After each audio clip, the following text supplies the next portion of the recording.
और चलिए, team India ने गॉल टेस्ट में बाजी मार ली है और श्रीलंका को 165 रनों से हराकर पहला टेस्ट मुकाबला जीत लिया है और 2 मैचों के इस टेस्ट सीरीज में 1-0 की बढ़त बना ली है। भारत की जीत के हीरो देवदत्त पड्डीकल और गेंदबाज मानव सुथार रहे, जिन्होंने दोनों पारियों में 10 विकेट श्रीलंका के चटकाए और भारत के जीत की नींव रखी। इसके अलावा बल्लेबाजी में भी शानदार प्रदर्शन देखने को मिला। Devdutt Padikkal man of the match भी चुने गए हैं। इसके अलावा ऋषभ पंत, केएल राहुल समेत कई बल्लेबाजों ने अच्छी पारियां खेली और आखिरकार एक शानदार जीत भारत के हिस्से आई है। हमारे साथ हमारे क्रिकेट एक्सपर्ट राकेश रंजन जी भी हैं, उनसे इस मैच के बारे में और अधिक जानकारी दर्ज करेंगे।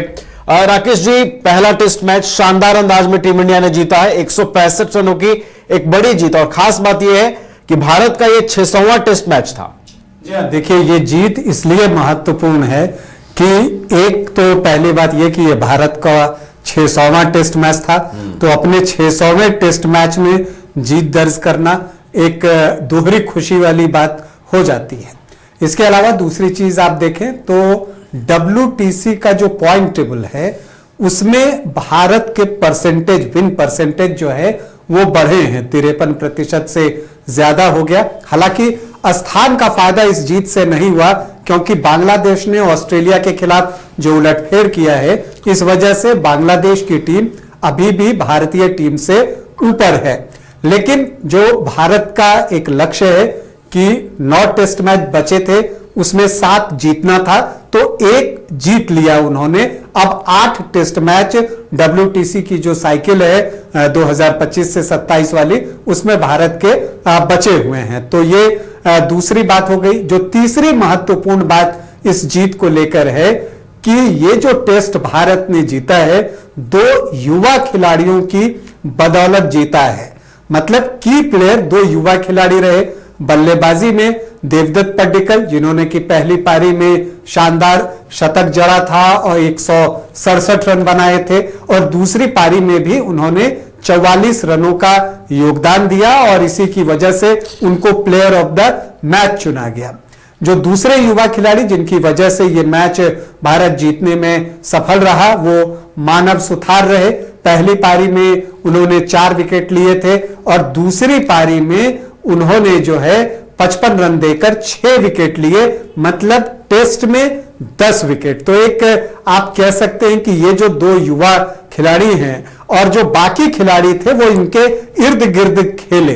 तो जब युवा खिलाड़ी आपको जीत दिलाते हैं तो इससे जो आपका फ्यूचर है वो दिखता है। तो टीम इंडिया के लिए ये एक खुशी की बात है कि अपने 600वें टेस्ट में उनको जीत मिली और 2 युवा खिलाड़ियों के जरिए मिली।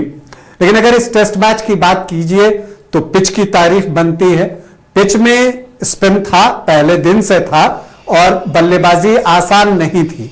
लेकिन जिन भी बैटर्स ने खुद को अप्लाई किया उन्होंने स्कोर किए हैं और गेंदबाजों को उनको आउट करने में परेशानी हुई है। जैसे पहली पारी में आप देखिए भारतीय तो देवदत्त पड्डीकल ने 167 बनाए, केएल राहुल ने अप्लाई किया और वो 77 पर जब रिटायर्ड हुए थे, अगर वो उस दिन खेलते रहते तो शायद उनके बल्ले से भी सैकड़ा आ सकता था, लेकिन फिर दूसरे दिन वो जल्दी आउट हो गए। लेकिन दोनों पारियों में केएल राहुल ने भी जब अप्लाई किया अपने आप को तो वो रन बनाते दिखे। इसी तरह से जब आप श्रीलंकाई टीम की बात करते हैं तो वहां सोनल दिनुशा आपको दिखेंगे। पहली पारी में उन्होंने शतक जड़ा और दूसरी पारी में भी उन्होंने 84 रन बनाए और इंडियन गेंदबाजों को उनको आउट करने में खासी मशक्कत करनी पड़ी। पहली पारी में डिकविला ने अपने आप को अप्लाई किया तो उन्होंने भी अच्छी पारी खेली और 80 रन बनाए। दूसरी पारी में धनंजय डिसिल्वा, जो कि श्रीलंकाई कप्तान है, उन्होंने अपने आप को अप्लाई किया, उन्होंने 59 रन बनाए। तो एक स्पोर्टिंग विकेट आप कह सकते हैं, जहां पर तेज गेंदबाजों ने भी शॉर्ट गेंदें फेंककर विकेट हासिल किए हैं। तो इस तरह से इस टेस्ट मैच की एक और बात यह दिखती है। अब अगर आप इसमें बात कीजिए तो भारत ने पहली पारी में 462 रन बनाए थे और श्रीलंकाई टीम पहली पारी में 284 रन ही बना सकी। तो विकेट जहां पर टर्न कर रहा हो और जहां अगर एक विकेट गिरे तो फिर गुच्छे में विकेट गिरते हो, वहां पर जो ये लीड भारतीय टीम को 178 रनों की मिली, वो इतनी बड़ी लीड थी कि उसको पाटना जो है वो श्रीलंका के लिए मुश्किल था। और फिर दूसरी पारी में आप देखते हैं कि भारत ने 193 रन बनाए। आपको लगेगा कि टीम इंडिया ने खराब बल्लेबाजी की, ऐसा भी नहीं है। दरअसल भारतीय टीम के पास जो एक चिंता थी वो ये थी कि कहीं मौसम जो है खेल बिगाड़ न दे, तो दूसरी पारी में वो जल्दी रन बनाना चाहते थे। और ऐसे में जब आप जल्दी रन बनाने जाते हैं इस तरह के विकेट पर, तो आप आउट हो सकते हैं, और यही भारतीय टीम के साथ हुआ। लेकिन दूसरी पारी में ऋषभ पंत की बल्लेबाजी आप कह सकते हैं कि मैच का टर्निंग पॉइंट जैसी स्थिति रही, और जिस तेजी से उन्होंने ऋषभ पंत ने रन बनाए, 66 रन सिर्फ 69 गेंदों पर, उन्होंने जो है भारत को एक कंफर्टेबल स्थिति में पहुंचा दिया। क्योंकि फिर आप 372 रन बनाकर मैच जीतना ऐसे विकेट पर आसान नहीं था। और कल भी जब मैच के बाद मैंने कार्यक्रम किया था तो उस वक्त मैंने ये बात बताई थी कि अब भारत और जीत के बीच जो है वो समय की बात है।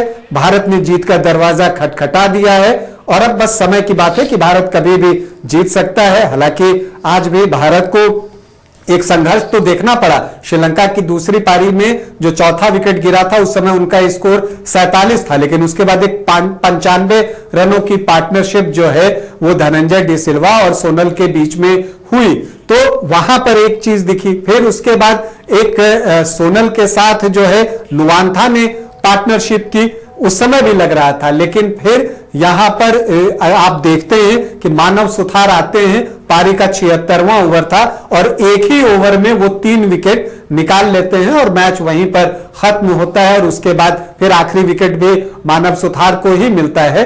तो मानव सुथार की प्रशंसा बनती है, क्योंकि 20 विकेट आपको लेने होते हैं, उसमें से 10 विकेट जो है अकेले मानव सुथार ने लिए हैं। बल्लेबाजी में देवदत्त पड्डीकल की तारीफ बनती है। कप्तान शुभमन गिल ड्यू रह गए हैं। यशस्वी जायसवाल पहली पारी में दुर्भाग्यपूर्ण तरीके से रन आउट हुए, दूसरी पारी में पहले ओवर में ही आउट हो गए, तो वो भी ड्यू हैं। तो जो दूसरा टेस्ट मैच 23 तारीख से शुरू होने जा रहा है, उसमें मुझे लगता है कि कप्तान शुभमन गिल, यशस्वी जायसवाल और जो अन्य बैटर्स बच गए हैं जिनके खाते में बहुत रन इस मैच में नहीं आए, वो कोटा वो वहां पूरा करेंगे। लेकिन एक अच्छी जीत, शानदार जीत, और खास बात कि 2 युवाओं ने मिलकर ये जीत दिलाई है और सीनियर्स इनके इर्द गिर्द खेले हैं, तो यहां पर इनकी तारीफ बनती है। चलिए, तो 2 युवाओं ने पूरी जीत की कहानी लिखी और ये दोनों हीरो बनकर सामने आए और भारत ने गॉल टेस्ट 165 रनों से अपने नाम कर लिया है। 1-0 की बढ़त भी इस टेस्ट सीरीज में टीम इंडिया के पास हो गई है। अब दूसरा मुकाबला जो है वो 23 अगस्त से खेला जाएगा।